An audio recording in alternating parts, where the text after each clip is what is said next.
So without further ado, Michael is Texas-based now, right? Yeah. So, but originally has family up here in the Dayton area and everything. I don't know how many 1 million cups you've done, but I know he's traveled the country sharing his story about what he's doing at multiple 1 million cups. So I'd like to welcome him to the stage. I'll hold your presentation and take it away. Thanks. All right. So my name is Mike Coles, and this is Choose Your Reader. And Choose Your Reader is a mobile app, all right? So first of all, let me tell you that before we get too deep into it. That's what we're talking about. But I am going to go through a lot about sort of the story in terms of, so the 1 million cups presentation style to let you know how I got there, all right? So starting out, the big thing that I say is it really is as easy as ABC. And so I'm going to show you that. And the way this works here, all right, the beginning. So who am I? I'm a storyteller. And I tell that to people and they say, okay, but tell me what that really means. And so what that means is, first of all, I'm a lawyer. I have been doing litigation and presenting cases before juries for over 20 years now. And so that is really a big part of my process as a litigator, is telling stories and helping juries to understand my client's story. So that's how I became a storyteller in the most general sense. But then I became a filmmaker. I started to get into this idea of I could write stories and produce short films, and I started to do that a few years ago. And I had to learn a different kind of storytelling, which is truly just make up a story from scratch, right? So that process was something that I got involved in. And then I became a dad. And so as a father, I became a different kind of storyteller, right? The storytelling that you do when you have a child and you're at night and you're gonna put them in bed, that kind of storytelling is a very different experience. How many of you guys have kids? Okay, so you've been through that process of storytelling as a dad, and so, or as a mom. And so essentially that's kind of how I got to Choose Your Reader and the storytelling that and sort of that process that I went through. So I'm gonna give you a true story now. And so you'll check out my storytelling skills and see if they're any good. All right, so what happened here? One night I had my son, and he said to me, "Dad, tell me a story." And so I said, well, okay, I'm gonna get a book off the bookshelf. And he said, no, make one up. So I said to him, give me 3 things to put into that story, and I'll make up a story for you. And so he gave me these 3 things, right? Baseball, soccer ball, and a golf ball. So not a lot of character development that I could consider in that process, but I made up a story, and it was called From Good to Bad to Great. Now, after a while, right, he likes the story, and if you know kids, right, they want you to tell them the story all over again, except I just made that up. So how am I gonna tell it to you again? So now I gotta go write the stories down, and so I'm starting that process of, okay, I told you from good to bad to great, and I've written it down, and now I've got it, I've captured it, and I can tell it to you when you want it, right?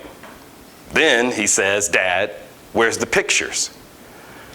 Except I can't draw, right? I am not an illustrator. I can tell stories all day long, but I cannot illustrate, draw, or do anything. So I've got to go out now and find an illustrator to illustrate the story that this kid loves. And so I did that. And so there you've got the cover of From Good to Bad to Great. And so that was something that I enjoyed, and I went through that process. Now, if you know anything about kids, right, they love something, they say, do it again. You throw them in the air and you catch them, do it again. And you keep doing that for as long as they can stand it, or you can, right? So he says to me, Dad, do it again. So I did it again. And he says, Dad, do it again. And so I did it again. And he says, Dad, do it again. And I kept doing it and doing it. And so suddenly I had this entire library of books that I had created for my son. Now, here comes the part that's kind of a little bit of a challenge for me. I'm a divorced dad. So I'm not with my son every day, all day, and every night. And I can't read these stories to him every night. And so the challenge was, okay, how can I make story time anytime for him? And so that was my thought. But I also realized that it's not just me, okay? I'm a lawyer and I have my firm and I'm a divorced dad, and so there are tons of reasons why I'm away from my son. I travel quite a bit, and so being in that position, I realized if I'm on a plane, there's not gonna be story time. But I also recognize there are other people who are on other kinds of planes who don't have story time with their kids as well. But there's also people who work different kinds of shifts. There's grandma and grandpa. All these different people want story time to be anytime, and that ought to happen. But how? And so I looked. I said, there's got to be an app, right? There's got to be a way for me to make this happen. And I looked on the stores, and there's nothing. And so I thought, well, if I want this, then other people are going to want this too. Can I build it? All right? And so that was the question that I asked, and I said, we've got a problem. Can we solve it? And so here you're going to see Choose Your Reader. This is how it actually operates. So if you go to the store, you'll download it. What you'll see is we've got the ability to go in. You say, I want to record a story. You go in through some categories. You pick the category you want. Then you've got your stories that are there, and it's from good to bad to great. When you press the record button, the words are highlighted like karaoke. So you are able to pace yourself as you read through the story. It captures your voice in the microphone of your device and is recording it, matching it along with the pictures and the pages. Once you're through each page, right, you go through and literally you just go page by page. If you make a mistake or if you get a doorbell or a phone call or anything that interrupts you, just start over on that page and keep going. You'll go through, and you're on page 2 of 10 here. You can see at the bottom if you can there, but I'm going to jump all the way to 10 here in a second so that you can see what happens after that. But what you're doing is you are building your voice as the storyteller and capturing it, and the child's experience is very much the same. So jumping to the end, what you're going to do is then you're going to save that story, and it's stored locally to your device. Once you've stored it locally, you have the ability to share it. And any other person that is willing to download the app can have this story. So you can share it by email, you can share it by text, and then that link that you're going to send them, they receive it, they're able to download your story, and the experience is exactly the same from the user standpoint, the reader and the listener. So the listener hears your voice, sees the words highlighted, sees the pictures. And if you know anything about how kids learn to read, they learn by pointing at the words as you go. But if you're not there to point, we point for you by highlighting. So that's kind of the idea and how we built this system. Now, if you'd like to download it, there's a QR code. If you have an Apple device, if you literally just open your camera and show that QR code to your camera, it will recognize that that's a QR code to download the app and take you right to the App Store. If you've got an Android device, you can use the QR reader. And of course, if you go into the App Store itself, you can just type in Choose Your Reader and you'll be able to download it. So now, that's the story of how this all began and what I did to create it. Where are we now? So we have some things that we're doing, and I'm going to go through some of our challenges and some of our successes. First off here, market awareness. That's our biggest challenge. Because this has never existed before, most people aren't trying to solve the problem because they don't think it's possible to solve it. I got an article that was sent to me last week after a 1 million cups that I did in California, and it was a journalist, a tech journalist. This blew me away.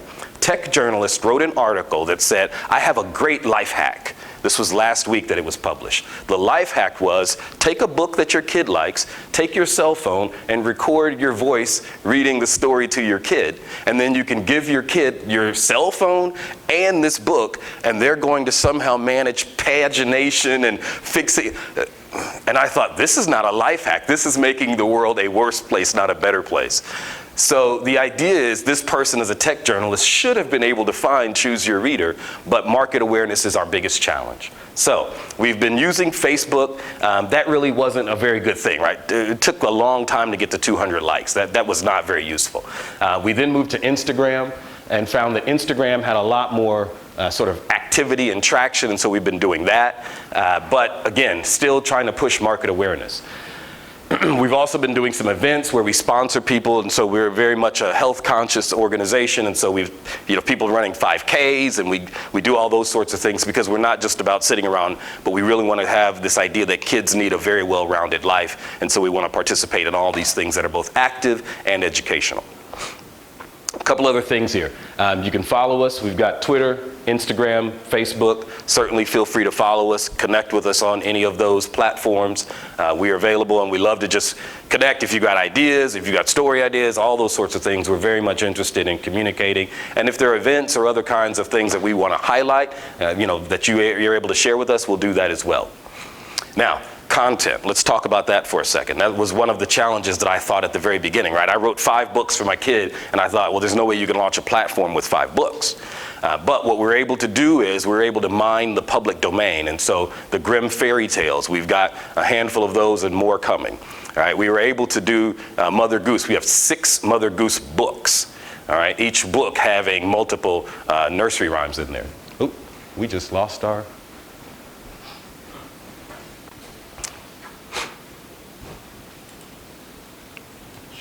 I'll just keep going while that's up there. So we're able to then take the public domain works and really use those to mine for the purposes of creating this content. One of the things that was interesting is that most people don't realize that essentially Disney was created off public domain works. And so when you think about the ability to do that, that's really what we were exploring. One of the challenges is then that we wanted to be able to have a subscription-based model for sales. We didn't want to do a per book purchase. We wanted to have it so that you would pay a single fee and you would just be able to record as much as you want.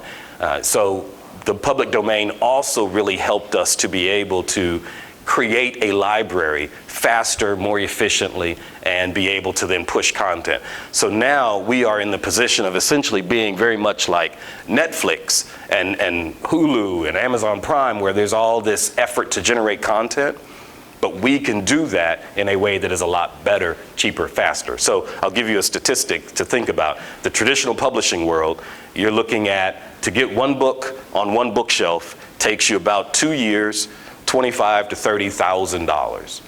And so when you hear about things like the Harry Potter story, and if you know that story where this woman writes this book, she tries to get it published and no one's interested. It's not that no one was interested, it's that they didn't think that they could spend that much money over that much time and then recoup that with profit. That was the challenge. And so they rejected her book over and over and over again. And of course they were wrong, because that property is entirely been a successful venture for them. But it took that long. It took her, I think, 10 years to get there. We have been able, through the way that our platform works, it doesn't take 2 years and $25,000 to $30,000. We're able to get a book in 150 countries. It takes us 60 days and $1,000. So totally changing the way that publishing is working and thinking about it and reaching the consumer. So a couple of other thoughts, and you guys just give me a shout when you're up and running, all right? So a couple of other thoughts we'll go through is, once we're able to do that, what we're now saying is, if you are a content owner, we're able to then pay you for a license for that content. What we do is, instead of actually having the content owner, if you know anything about book publishing, the content owner is always concerned with the costs that are going to be passed along, and then the count. And so, how many books did I sell? How many books did I sell? And that drives the discussion. There are actually companies that are in existence that will help content owners to then keep track of how many books are sold, because there's a discussion between the publisher and the content owner about whether or not a book was actually sold. We eliminate all of those issues by turning it into an annual license. And so we're able to say, here's your annual license for the year.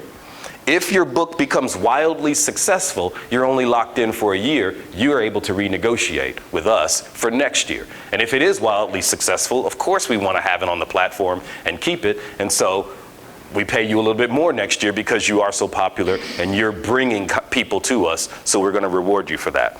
That's a totally different system, and it also incentivizes the authors and content owners to work together, because they're able to then say, I'm not concerned if publishing your book and your book and your book is going to hurt my book, right? We're all in this together because we're all benefiting.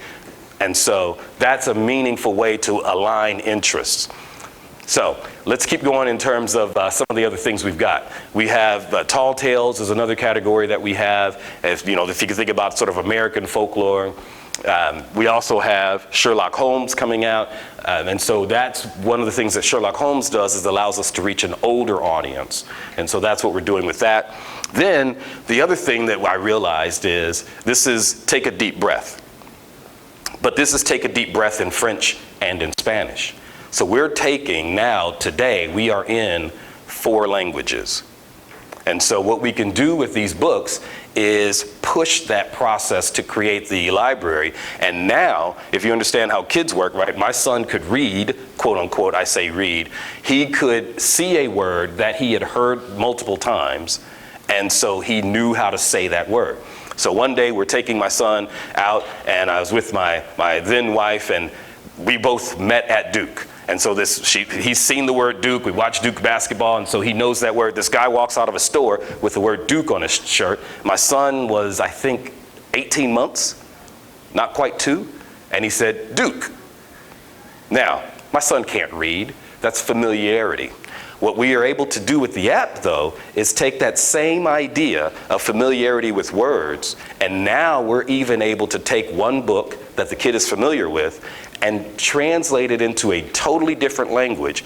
And because they already know what's happening in the story, they're able to pick up what these words mean, and we're actually developing for them language skills. And so you could actually have a kid that speaks 3-4 different languages by the time they're actually 7 years old. So using Choose Your Reader is both a relationship developing app. It's also then an app that helps with literacy and language building skills. So what are the challenges that we're having? Right now, we're just really looking at getting market awareness. And so we've got some specific environments where we want to get into. And really the ask that I have had for the 1 Million Cups community is, if you have any relationships in these spaces, then let me know. So I talk about schools. This is a great tool for a school. If you can remember going to school, at least when I was in school, right, you would go into class, and let's say they wanted you to read Moby Dick, and the teacher would have 20 copies of Moby Dick, and you would go up and you would sign your name on a line that says, I received copy 105, and then another kid would sign they received 106, and then at the end of it all, you would give the copy back, right? That's how it all worked when I was in school. Well, a couple of things. Number one, you had to have the books, you had to have the storage for the book, and if the teacher wanted to assign something, they had to actually make sure that it was available. No more. With the way that our platform works, when the school says Moby Dick is in our library, it is immediately available to every teacher to be assigned. And then the last thing is, if you're able to then, we have this now, if I read to my son, when the story is finished, it gets pushed back to me, a message that says, your son read this story tonight.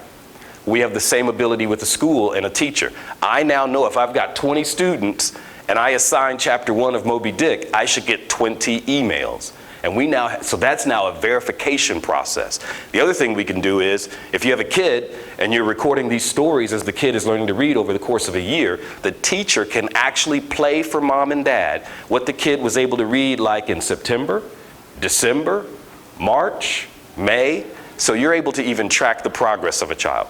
So there are a lot of different things that we can do, and these are these various industries. If you know anyone, if you have any relationships in any of these industries, that's really my ask, is that you would connect with me and help me to connect with those people, because these are places that I believe really would benefit from Choose Your Reader. And that's the story, as easy as ABC.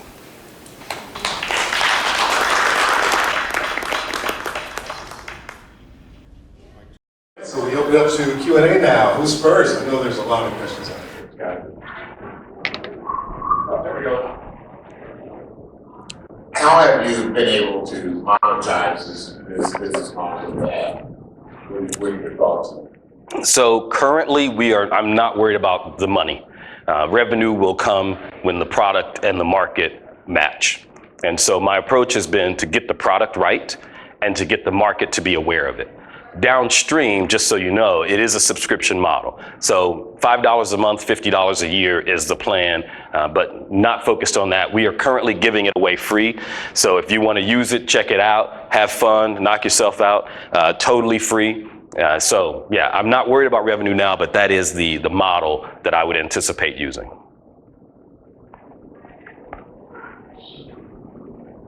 So I'm wondering about the app that fully cross-platform. Like, I have an Android device, but my girls have Amazon Fires, and I record it on the app, and then it'll send out to the iPhone device or a Fire device, and they can watch the phone. Yeah, so it is cross-compatible iOS and Android, but not off those two platforms. So Kindle, I think, is sort of a modified Android platform, so it's not truly compatible with that. But any standard Android device, any standard iOS device, it will work. Choose Your Reader's greatest success so far? Oh gosh, our greatest success really comes from our greatest challenge, which was the tech side. I am not a developer, I'm a lawyer, and so I have this background purely of understanding. I do a lot of work with companies that are in tech space, so I understand technology, but I am not able to actually build anything. So in my head, I was able to describe how this would work. I could just say, oh yeah, here's how it's gonna work, and talk to a developer. The first developer I used said, that sounds great, and then a year later said, it still sounds great, but we can't do it. And so I had to get a different developer who finally was able to achieve it. So that, my greatest success is the ability to translate what was in my head as an idea into a functioning app that can be used, and specifically cross-platform, right? Because one of the challenges was you can't have it be an Android platform device and only share with other Android devices. That was never going to work. So that's been our greatest success, is getting this to market in a way that looks and feels like a polished app. It does not come across as a beta model. I had one over here, and then I'll come back over to you guys. So is this a mechanism for personal publishers? Or like, so my cousins wrote a couple of books, has published them, very noisy market, you know, friends and family buy it on Amazon and everything. But is this a way to monetize that for personal publishing and everything? I mean, you wrote a lot of stories, got it illustrated. Is there a potential for personal publishing and or taking pictures and creating your own story without the rules? So let me take those two questions. The first one, absolutely. So what we're able to do is a publisher that has enough content, and I have a call set up for tomorrow with a publisher who we're going to give her publishing house their own portal on the app. So when you go in and you look at categories and you see Grimm Fairy Tales and Mother Goose, you're gonna see their publishing logo. And when you go in, you're gonna see their stories only. So we're able to do that. We're able to even take an author who has written but hasn't illustrated yet, just like me. We have our own group of illustrators now who are tested through the content that we created. And now you're able to get your works illustrated through our network at a price that you cannot beat. It's just, and again, we shepherd you through the whole process as well. We have a specific person who is dedicated to content acquisition and creation and refinement. And so that person literally walks you through the whole process. You get to pick the illustrator that you want, and then they manage the whole thing for you. So we're able to do that. What we do not have is the ability for you to load your own content, because that would mean that I would be giving you access to our server. But if you have content and you send it, we would be able to then load it, but it would be available to everyone, not just you. Is there a way for people, just sorry for follow-up, way for people to, like if I created a story, could I share revenue from people downloading that story? No, we pay you a license. That's what I would say. You get an annual license for that right out of the gate. So you don't even have to worry about whether or not it gets shared or downloaded or anything. You're paid straight up at the beginning. So I had one here and here. Oh. Have you spoken to any daycare centers? I can just imagine if you went to Goddard and said, have the parents of the kids that drop kids off at your school can now have this be a differentiator versus the other daycare centers, in a way for the parents to still feel connected to drop off at work. So I have not reached out to daycare centers. I've certainly thought about it. People have mentioned that before. The challenge with daycare centers is that making sure that the revenue makes sense. So the daycare center would essentially be really promoting to the parents, right, that you should actually download the app, record the story, and send it to us. So the daycare center is really more of a referral network or affiliate marketing. And so that's certainly something that we're looking at. But I have not actually done it yet because, as you can imagine, the daycare center market is extremely sort of dispersed across any metro area, let alone the country. So that's a huge undertaking to reach out to whatever it might be, 100 daycare centers. So it's something that I want to do. If I could find things like conferences, headed to a conference next week for educators. And so that's a really beneficial way to reach a lot of people at once. So that's kind of the approach that I'm taking, is get in spaces where a lot of the same people are there, tell our story, and then theoretically exactly what you're describing happens. And sorry, one more. So just so I understand, so Mother Goose is on there, but you couldn't have Harry Potter on there. That's right. Mother Goose is able to be on there because a certain amount of time has elapsed in the contract. That's exactly right. Now, I could license Harry Potter, but, you know, they're going to blow my budget right out of the water immediately. So, but the idea is over time, if we grow, Harry Potter's coming to me. Dr. Seuss is coming to me because we've got a patent on this. So they're not going to be able to replicate it. Mine's go back to the needs that you need in terms of like schools and things like that. Have you heard of the nonprofit called Communities in Schools?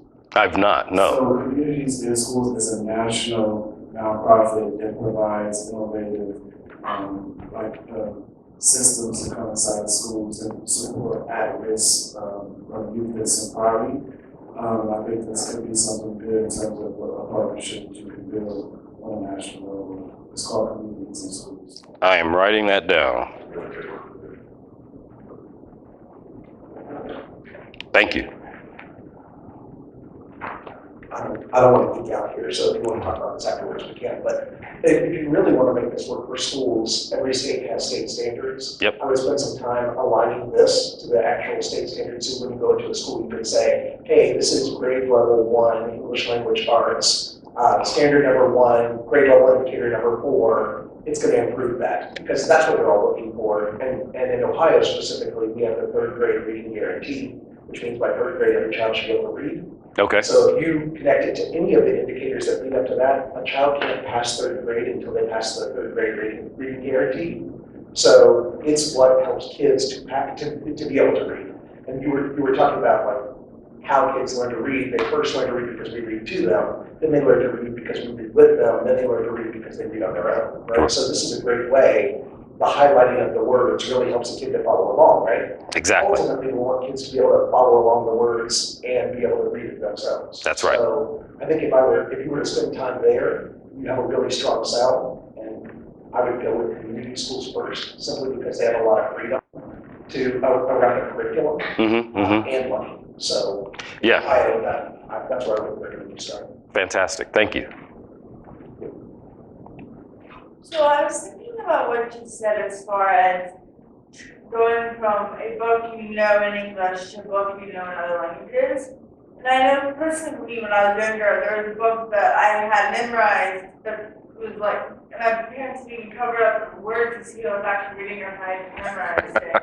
And I was thinking this might have a useful tool to go into ESL. You know what that is? Absolutely. Yeah, so that Yes. might be good for even in the school districts. They have certain programs where it's for people coming from China or Spanish-speaking countries or anywhere like that where kids are trying to learn English, but they have both even in the native language that they know from their countries that you could try and figure out a way to, even if you like press the word and it would tell you in another language, or simple little things to help with ESL when learning another language from English and other languages, but also from French or Spanish or Japanese, whatever language to English also. That might be helpful. I totally agree. We're definitely already there. Yes. Okay. And as far as the magazine thing, I know when I was younger, Highlights magazine was always big for kids. And I don't know what it is now, but even like getting into magazines that parents read with kids, you know, like Highlights had stories that they were meant for kids, and I think a lot of them are published online, so you can probably figure out a way to work with them or put even an ad or even putting their stories on your app so the kids can reread them and don't have to save the story in paper copy. Yeah, I actually thought about can I just really sell the platform to a place like Highlights and license it to them and say, hey, you can just have Highlights as an app now and you don't have your paper costs, you don't have your distribution costs, they're gone now. So yeah, I mean, I remember those were in like doctor's offices and all over the place when I was younger, but I don't know what the actual paper circulation now is in the digital age. Right. I have no clue. Yeah. They have an office right here, right across. I like the children. Oh, really? Oh my gosh, all right. McGraw Hill would be cool. Like somehow get into the textbooks for middle school. You could figure out a way. Yep, that's also, now McGraw-Hill, I talked to someone from there a couple of weeks ago. They're a giant, Oh. right? And so it's hard for them to sort of appreciate that there's a need and a match. But again, my whole point is grow to a point where I'm in their space, they are aware of my existence, and now there's a need to have this conversation. That's at least the current plan. And as far as starting out with schools, I understand you don't want to start like going into individual schools, but the way I see it, you can go to an individual Montessori school or even like homeschool for girls and use that with their elementary school. Schools with a reputable name translate to other schools even if they're smaller. So like if you did want to go to a Goddard, for example, which is a big chain, if you have smaller schools under your belt, they'll be more likely to take you on. I think that's a fair point. Yeah, I could agree with that. So this is a marketing question. So I work in like the mobile app space as well, you know, and one of my challenges is that people don't like understand, like in a sentence, like what the point app is. And it probably took me like 5 minutes into your presentation to be like, okay, wow, that has a lot of value. And it's really hard and like actually understand like what you're doing. And like with marketing and things like that, if you have like a couple sentences in an email or like a Facebook ad or a magazine article, you know, is it hard to get across like what Choose Your Reader actually is and what the value actually is? I would say that it is hard for people in a nutshell, 1 or 2 sentences, to understand how it works. The value proposition is sold in 10 seconds. For me, when I say to someone, you can read to your child from anywhere, anytime, even if you're asleep, through Choose Your Reader. Right? All of it. Now, you have no idea how I'm going to actually deliver that. But if I tell you that, you say, I can read to my kid even when I'm asleep. Yeah, right?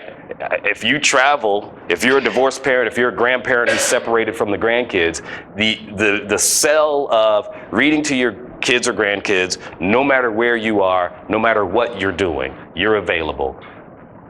Yes. The challenge is, that's not the challenge. The challenge is when I say that, people's brains start to solve the problem. Right? They start to create what it is that I've created. And then what they get may not match what they thought it was going to be. Right? So many of them think, for example, that it's a live chat. So that's why I have to say things like, even when you're asleep. So that they understand that no, you are not actively engaging in the moment. This is designed to create a library. That's why it's called Choose Your Reader. The kid can literally decide, tonight I want grandma to read Little Red Riding Hood. And it doesn't matter if grandma is even still alive or not. Grandma is reading Little Red Riding Hood.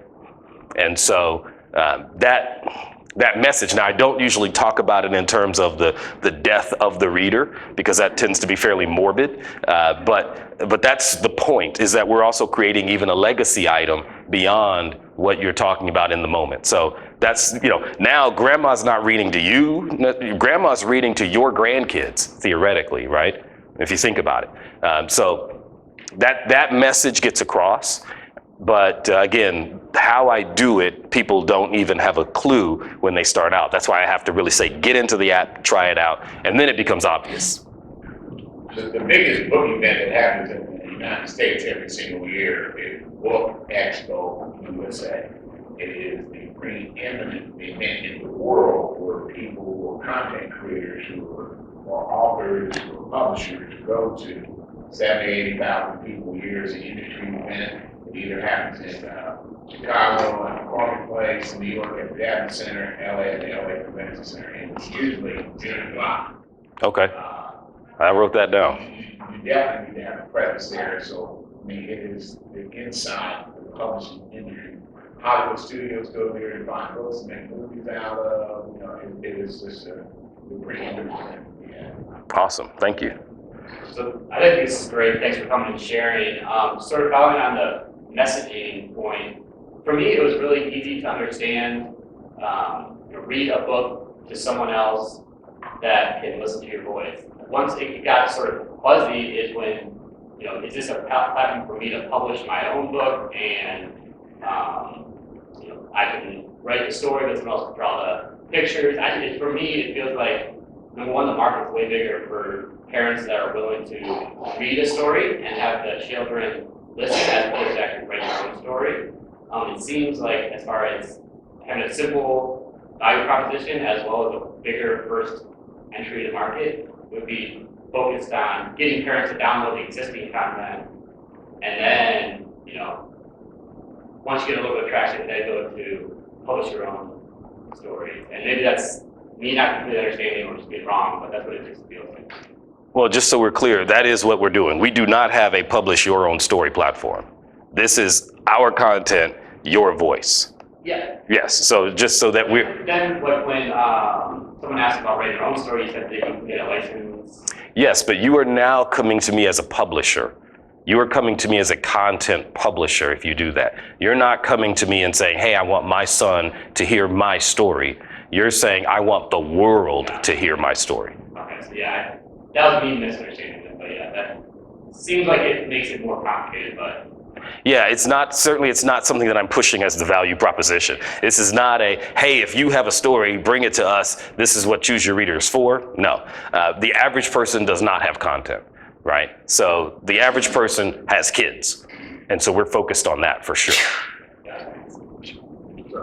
As you mentioned, having grandparents walk the kids from the grave, it's kind of, but it's actually a really powerful, it's a powerful opportunity, I think, because I know my mom is constantly buying kids shit to make sure they remember her. Right. And this is, so two thoughts on this. One, how easy is the app for elderly to use? And two, is there a way to market to them so they can come to the parents or the parents of their grandkids and say, hey, can I do this for them? How do you get in their mind so they understand that they can do this? So your first question, how easy is it? I intentionally built it with very big, colorful, bright buttons with the expectation that that was going to be useful for both 3, 4, 5-year-old and 60, 70, 80-year-old. So that was very intentional that the, people who are 30s and 40s who are tech savvy, they're going to be able to use, Facebook has so much content on a single screen. No. I wanted it to be something where a very young child or a very sort of senior adult could be able to use it. So that's first thing. Second question was essentially about that. I want to make sure I understood what you were really asking me there. How do you get it? How do you appeal to the grandparents and get them to want to go to meet their kids and their grandkids and say, hey, can I do this for you? How do you get into there? So I think this is a marketing question, right? I think at the end of the day, it's a decision that I have to make. Now that I've got a refined product and we're still tinkering. So even just yesterday, I was on the phone with the developer about what we're doing here in June in terms of the modifications and upgrades. But I expect that come July, that will be 6 months of refinement, and I will be more or less done with the app as a refining process for a significant amount of time, 3 months or so. Once that happens, I am full bore into marketing.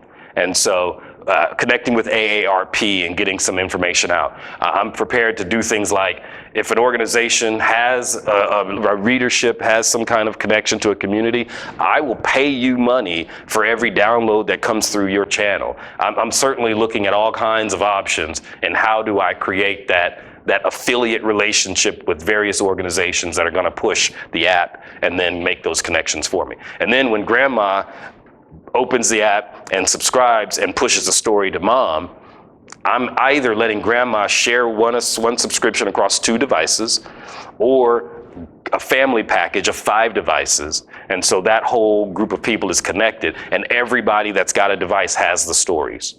So that's how we're sort of driving that right now. super engaging. We're running up on, well, a little past 9:30, which is okay. It's all right with you guys, but I want to be sensitive to people that, have other things scheduled. We got 2 more questions on board, and we'll do our final MC question, and then feel free to hang out after. Like, this is a super engaging topic. Thank you. One market I had a question about where it was obviously healthcare. Have you looked to reach out to like St. Jude's or Nationwide Children's? Because there's a lot of times where parents have others, children, they can't be with their child all at the same time, and the kids spend a lot of time alone. Yes. So that is absolutely, I think, a key market, is that idea that when kids are in hospitals, and not just when mom or dad can't be there, but the entire family, right? Aunts, uncles, cousins, brothers, sisters need to be able to connect with that child. And frankly, the entertainment options are fairly limited. So 100% agree that yes, that is a key market to be in. I'm also looking at it from the other side of grandma is now in a retirement community and she's separated from the family. As the kid gets older and the kid becomes a reader, grandma read to you when you were 4, 5, 6. You should be reading to grandma when you're 14, 15, 16. So yeah, I see that going both ways for sure. It's not such it's funeral homes now offer a service that you can record your message while a person is alive, and the moral of that message can be played at funerals, and people are talking great. So I think that's a huge market when you talk about the elder community and having kids, like you said, both ways, reverse. Kids are reading stories to the elderly person that might be in a living assisted center, this, that, and the other, or that grandma and grandfather are reading books to unborn kids. Right. You know what I'm saying? Right. So I think that's a huge market. All right, so the last question we usually ask is, what can we as a community do for you? I think you made that pretty clear a little earlier in your presentation, so I want to sneak in one of my own questions here, and then by all means, please repeat and refresh us on what we can do as a community. So, thinking entrepreneurially, as a small business consultant for many years, the biggest question I get is, hey, I've got this idea for an app. Everybody's got an idea for an app. Nobody knows how to get an app made. Can you tell us briefly a little bit about what you needed to do to get to a place where you could have somebody build that app? And I'm assuming bootstrap, it sounds like you just kind of paid for it out of your own pocket. Absolutely. So the challenge of getting an app built, again, I'm assuming you're going to have a developer do it, you're not coding yourself. Assuming that's the case, the challenge first is to really understand your user experience. Forget the code for a moment. All right, take a piece of paper, which is exactly what I did. I used PowerPoint to actually map the user's experience. And I said, okay, and to be clear, the way it works today does not match the way that it was on PowerPoint back in 2016. But I had to start somewhere. So that was where I started, was PowerPoint, flowchart, make it make sense to you, and then cut out steps. That's the next thing. Once you've outlined the flow, it's too long. I guarantee it. And so how do you minimize steps? How do you condense that content so that the choices are all on one screen without overcrowding the screen at the same time? So start focusing on the flow and then how you can bring things together so that choices are together instead of, right, step 1, do this, and then step 2. If you've got a 12-step process to record a book, in this app, once you log in, I want to record a story. Here's the category. Here's the story. Push record. I really want it to be that short and simple. So that's the next thing. Once you've done that, get a referral. Don't go hunting for developers on your own. Everybody's awesome until they have to do the job. Find someone that can say, this person was awesome for me. And then the last thing is understand the platform you're building on. Even if you're not a techie, I met a guy several months ago now. He's developed an app and he came to me and said, hey, here's the app I built. And download it and check it out, tell me what you think. You've got this great app and I trust your opinion. I go to download the app, I can't find it on the App Store. So then I reach back out and say, hey, I tried to download your app, but I can't find it. Oh, it's only on iOS. Oh, no, no, no. Don't build on a platform that's just iOS or Android unless you have a very good reason to do that. Because you're going to run into Android versus iOS, and then you've got all this marketing that you've done, and now a person believes you're not available, and then they've tuned you out. So I strongly recommend React Native as a platform because you develop once, launch once, it's available to everyone. But understand the platform decision you're making, because React Native is, I don't know, roughly 4 or 5 years old now. Some people can't do it. Some people don't have the experience with it. And so they'll try to steer you to individual platforms with an argument that says, oh, but you know, if you want to make changes in the iOS version, and I find that to be usually junk. So that's what I would do. Flow, reduce the flow, get a referral, and understand the platform. And once you've done that, your developer should be able to press go and to go on from there. Thank you. So yeah, one more time, what we can do for you. Yeah, so if you think about connections, relationships that you've got, I'm on LinkedIn individually, and then I gave you our social media contacts. You can also email me, info@chooseyourreader.com. Reach out, and I'll stick around here now. But yeah, that's what I'm looking for, is relationships that you identify in your personal network that you think these people ought to hear about it, and then you can make that match for me and watch this thing take off. Awesome. Thank you very much. Mike Coles, everyone. Thank you. I'm sure you have a couple of these already, your commemorative 1MC cup. And again, folks, stick around, do a little networking. I do have a question for the audience. And for the prize, this is a prize, this is a giveaway. Whoever gets the closest will get this great 1MC. This is actually commemorative, right? This is one of the last of the batch. So the question is, what year did the Kaufman Foundation start 1MC? Julie? 2012. All right. Congratulations. Thank you, everyone.